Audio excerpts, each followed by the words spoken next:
بسم الله الرحمن الرحيم سبح اسم ربك الأعلى الذي خلق فسوى والذي قدر فهدى والذي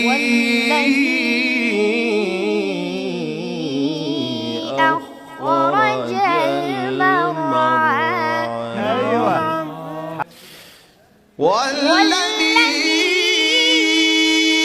أخرج المرعى فجعله غثاء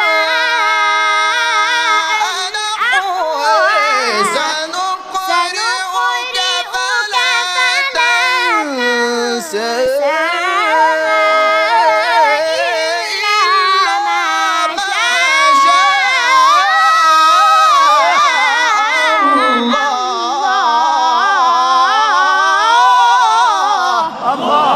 الله يا سلام.